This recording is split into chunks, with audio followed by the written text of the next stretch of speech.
Assalamualaikum warahmatullahi wabarakatuh. Shalom, Om Swastiastu, Namo Buddhaya, Salam Kebajikan, Rahayu. Sebelumnya, izin memperkenalkan diri, nama saya Dewi Stianingsih sebagai tim oposisi yang dengan pastinya saya menyatakan dengan tegas bahwa saya menolak mosi perdebatan pada kali ini, yaitu mengenai Dewan ini akan mewajibkan kandidat politik untuk lulus tes kompetensi politik agar dapat mencalonkan diri. Sebelum memasuki sesi argumentasi saya yang lebih mendalam, izinkan saya untuk menanggapi pernyataan yang telah disampaikan oleh tim pemerintah sebelumnya.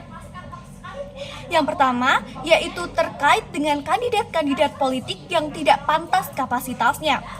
Teman-teman sekalian, kita semua tahu bahwa untuk berada di titik tersebut, berada di titik untuk menjadi kandidat politik, pastinya mengalami proses yang sangat panjang. Dan pastinya kandidat tersebut serta orang-orang lainnya sudah mengalami banyak sekali pertimbangan sampai ke titik tersebut. Dan pastinya kandidat politik sudah memantaskan diri, entah itu secara materi atau secara bagaimana nanti ketika mereka melayani di masyarakat, agar masyarakat mendapatkan dampak positif dan puas atas kerja mereka. Lalu, sebelumnya, tim pemerintah menyampaikan bahwa mereka akan memaksakan kandidat-kandidat politik tersebut untuk melakukan ujian-ujian seperti sosiologi, politik, hukum, dan lain sebagainya, agar ketika mereka lolos ujian tersebut, mereka memiliki pengetahuan dasar terkait ekonomi bergerak atau bahkan bagaimana politik bergerak dan lain sebagainya. Teman-teman, kita semua tahu sudah biasa ditemui di tingkatan SMA terkait dengan subjek-subjek yang diberikan seperti sosiologi, hukum, atau bahkan politik. Kita semua sudah biasa menemui itu ketika masa SMA. Dan kembali lagi secara logis bahwa kandidat-kandidat tersebut tentunya atau bahkan pemerintah saat ini memiliki minimal tingkat pendidikan yaitu S1 atau sarjana. Dan saya rasa secara kapasitas hal ini sudah sangat cukup atau sangat pantas. Dan kembali lagi di awal bahwa kandidat-kandidat tersebut sudah pasti mengalami banyak sekali pertimbangan dan juga sudah banyak sekali untuk memantaskan diri mereka, di mana diri mereka akan terjun di masyarakat dan secara materi pula. Lalu, terkait dengan yang disampaikan tim pemerintah yang mengatakan agar mereka atau kandidat politik tersebut lolos ujian tersebut, mereka memiliki pengetahuan dasar terkait ekonomi bergerak dan lain sebagainya. Hal ini tentunya sangat salah dilakukan. Dikarenakan apa? Dikarenakan apabila tujuan awalnya untuk memberikan pengetahuan dasar pada kandidat-kandidat politik tersebut, pastinya tidak perlu diberlakukannya ujian dan lain sebagainya, karena ujian sifatnya adalah untuk menguji, bukan untuk memberikan materi atau bahkan untuk memberikan pengetahuan dasar kepada kandidat-kandidat politik tersebut. Subjek yang telah dijelaskan pastinya sudah sangat dikuasai dari kandidat-kandidat tersebut, sampai lagi seperti di awal bahwa secara logis minimal pendidikan dari kandidat atau pemerintah yang saat ini sudah berjalan, mereka adalah S1 atau sarjana. Lalu terkait dengan transparansi yang juga disebutkan oleh tim pemerintah, saya rasa saat ini dan sebelum-sebelumnya sudah dijalankan dalam bentuk apa? Dalam bentuk kampanye-kampanye yang dilakukan oleh mereka, di mana mereka terjun langsung ke dalam masyarakat yang pastinya hal ini sangat transparan. Serta pastinya tujuan mereka untuk melakukan kampanye-kampanye tersebut yaitu untuk membangun kepercayaan pada masyarakat, untuk mendapatkan suara masyarakat.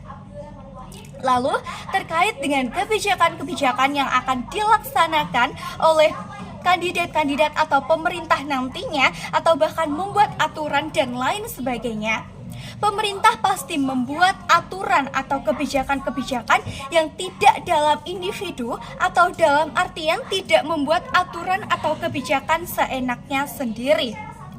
Kita semua tahu bahwa hal tersebut pasti mengalami diskusi yang lebih mendalam dan melakukan banyak sekali pertimbangan seperti pada pasal 20 dan 21 pada Undang-Undang 1945 di mana pemerintah membahas peraturan dan kebijakan lain sebagainya bersama Dewan Perwakilan Rakyat yang pastinya akan menyuarakan suara rakyat sehingga tidak adanya aturan atau kebijakan yang diberlakukan oleh pemerintah yang akan memberatkan rakyat atau bahkan rakyat terbebani dengan kebijakan atau peraturan tersebut. Lalu sebelumnya pemerintah juga menyatakan bahwa masyarakat sangat tidak peduli dengan pemerintah. Hal ini sangat salah karena apabila masyarakat tidak peduli terhadap pemerintah atau kandidat-kandidat tersebut, sudah pastinya dari dulu tidak adanya pemilihan umum, dan apabila berlakunya pemilihan umum akan lebih banyak masyarakat yang memilih untuk golput atau memilih untuk suara kosong. Lalu memasuki argumen saya yang pertama, yaitu mengenai resiko ketidakobjektifan dan manipulatif. Teks ini sulit netral dan objektif apabila soal-soal kompetensi politik cenderung memiliki nilai-nilai ideologis bahkan semata-mata penguasaan fakta.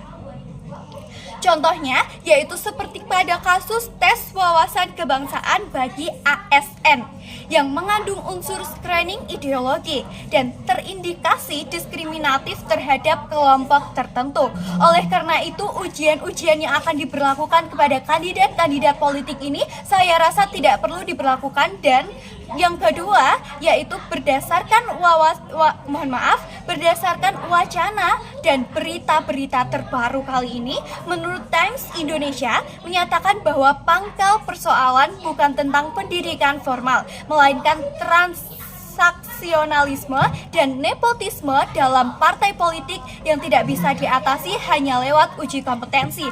Oleh karena itu, saya menyatakan dengan tegas bahwa saya menolak mosi pada kali ini, yaitu mengatakan Dewan ini akan mewajibkan kandidat politik untuk lulus tes kompetensi politik agar dapat mencalonkan diri. Saya rasa hal itu sangat tidak perlu karena saya kontra terhadap hal tersebut. Mohon maaf apabila ada salah kata. Wassalamualaikum warahmatullahi wabarakatuh.